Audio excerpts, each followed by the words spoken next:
Hi எல்லோருக்கும் வணக்கம். Bigg Boss season 8 Tamil. So இந்த வீடியோவில் நம்ம செகண்ட் ப்ரோமோ வந்து ரிலீஸ் ஆகிருக்கு. அதை பற்றி கண்டிப்பாக டிஸ்கஸ் பண்ண போகிறோம். அது செகண்ட் ப்ரோமோ அப்படின்றதை தாண்டி இன்றைக்கி வந்து ரொம்ப டிஆர்பி ஏற்றுறதுக்கு என்னென்னமோ பண்ணுறாங்க. ஏன்னா ஜாக்லின் எவிக்டட் அப்படிங்கிறது யாராலையும் நம்ப முடியல. ஸோ நம்ம வந்து இதை முதல்லே போட்டோம். ஆக்சுவலாக முந்தானத்தே வந்து பார்த்திங்கன்னா நான் வந்து காலையில் போட்டேன்.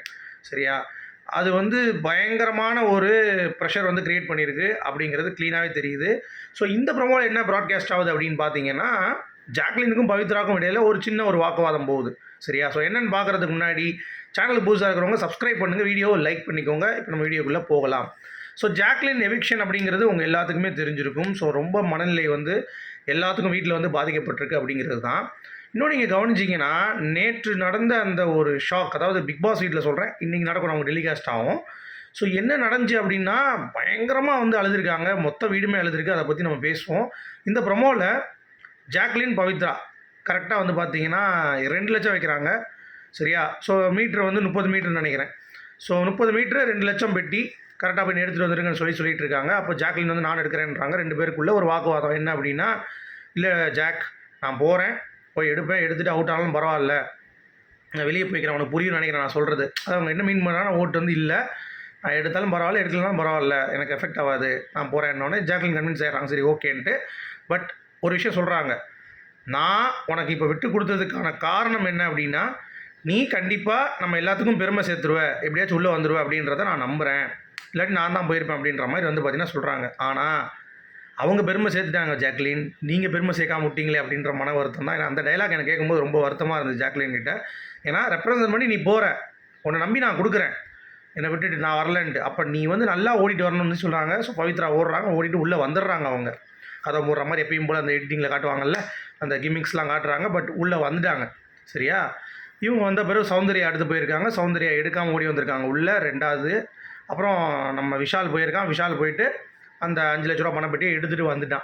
ஸோ கடைசி என்ன பண்ணியிருக்காங்க ஜாக்லின், சரி எல்லோரும் போயிட்டாங்க கரெக்டாக, அப்போ நம்ம போகணும்னு சொல்லிட்டு 12 லட்ச ரூபா 8 லட்ச ரூபா பணப்பெட்டி வந்திருக்கு. ஸோ வந்தவொடனே அவங்க ஓடி போயிருக்காங்க. ஓடி போய் எடுக்கிறதுக்குள்ளேயும் அவங்களால வந்து பார்த்தீங்க அப்படின்னா ரொம்ப வந்து ஸ்ட்ரெஸ் ஆகிடுச்சு. ஏன்னா ஒன்று போனால் எடுக்கணும். ஜாக்லின் எப்பயுமே வந்து நெவர் என்ன சொல்கிறது, ஒரு வின்னுக்காக என்ன வேணாலும் எக்ஸ்ட்ரீம் போவாங்க. சௌந்தர்யா மாதிரி போய் அந்த ஸ்மார்ட்டாக கிடையாது. அவங்க ஜெயிக்கணும்னா ஜெயிக்கல, தோக்கணும், சண்டை செஞ்சிரும் அப்படின்ற மாதிரியான ஒரு இதில் போயிருக்காங்க. கதவை முடிஞ்சிச்சு. 2 செகண்டில் வர தவறிட்டாங்க. இவங்க வரல அப்படின்னோடனே உள்ளே வந்து கதை மூட்டாங்களாம். கதை மூடினோடனே வரலன்னொடனே உள்ளே வந்து பார்த்தீங்க அப்படின்னா அவ்வளவு கற்று ரவீந்தர், முத்து, சௌந்தர்யாலாம் வந்து கேட்டுக்கிட்ட வந்து கேட்ட திறங்க நான் வெளியே போகணும் அப்படி பயங்கர அழுகையான். அதாவது சௌந்தர்யா வந்து இந்த மாதிரி அழுது அப்படிங்கிறது வந்து கிடையவே கிடையாதான். அந்த அளவுக்கு வந்து பார்த்தீங்கன்னா கண்கள் குளமாயிருமா இன்றைக்கி எல்லாத்துக்குமே. இன்றைக்கி ரொம்ப வீக்காக நீங்கள் இருந்தீங்க அப்படின்னா, ரொம்ப ஜாக்கோட ஃபேனாக இருந்தீங்கன்னா இந்த எபிசோடை நீங்கள் ஸ்கிப் பண்ணிடுங்க. ஏன்னா அந்தளவுக்கு ஒரு அழுகை, வீடே அழுகுறாங்களாம். அப்புறம் கதவை திறந்து உள்ளே வந்து ஜாக்லின்னு ஒரு ஃபினிஷிங் மாதிரி ஒரு 20 நிமிஷம் ரொம்ப ரொம்ப எமோஷ்னலான ஒரு எபிசோடு. ஸோ முடிச்சுட்டு அதுக்கடுத்து வந்து பார்த்திங்கன்னா வெளியேற்றிருக்காங்க. ஸோ அடுத்து விஜய் சேதுபதி அவர்கள் எபிசோடில் தான் ஏவி அவங்களுக்கு ப்ளே பண்ணப்படும். அப்புறம் வந்து வெவிஷன் வந்து காட்டுவாங்க அப்படிங்கிறது. ஸோ அவங்களுக்கு கொடுக்க வேண்டிய மரியாதையை கண்டிப்பாக விஜய் சேதுபதி அவர்கள் கொடுப்பார். ஏன்னா 15 வாரம் நாமினேஷன் அப்படிங்கிற சும்மா கதை கிடையாது. ஓட்டிங்லேயும் வந்து பார்த்திங்கன்னா அவங்க நம்பர் 2.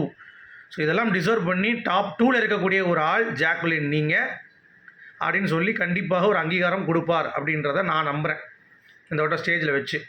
பட் சூப்பர் எஃபர்ட், அதில் எந்த ஒரு மாற்று கருத்தும் இல்லை. இது வந்து நிறைய பேர் பிக் பாஸுக்கு சொல்லலாம், இப்படி ஒரு டாஸ்க் வச்சுட்டாங்க, ஆச்சு ஊச்சு கீச்சுண்டு. நம்மளுடைய மைண்டு தான். இப்போ ரம்மி விளையாடுறவன் இருக்கான், அடிக்ட் ஆனவன் இருக்கான், விளையாடாதவன் இருக்கான்ல, அந்த மாதிரி நம்ம மனதை வந்து பார்த்திங்கன்னா ரொம்ப வந்து கண்ட்ரோலில் வச்சுருக்கணும். அப்படி இல்லையா போயிட்டு போகுது. இப்போ என்ன எல்லாம் போயிட்டு போகலன்னா என்ன ஆக போகுது? மக்கள் என்ன உங்களை மதிக்க மாட்டானா? தெரியும்ல, ஒன்றா வர முடியாதுன்னு தெரியும் மக்களுக்கும். அந்தளவுக்கு முட்டாளாக இருக்கான் மக்கள். அதனால் கண்டிப்பாக வந்து பார்த்திங்கன்னா அவன் வந்து ஓகேன்னு தான் சொல்லுவான் மக்கள். சரி பரவாயில்ல, பார்த்துக்கலாம் அப்படின்ட்டு. அந்த ஒரு விஷயத்தில் நீங்கள் வந்து ஜாக்லின் ஒரு தவறு பண்ணியிருக்கீங்க. But it's okay, well plate. Top 5 கூட வரல, டாப் 2 வர வேண்டிய பொண்ணு அப்படிங்கிறத மனசு கொஞ்சம் வலிக்குது. ஸோ உங்களுடைய கருத்துக்கள் சொல்லுங்கள். மீண்டும் சந்திப்போம். Good bye, thank you.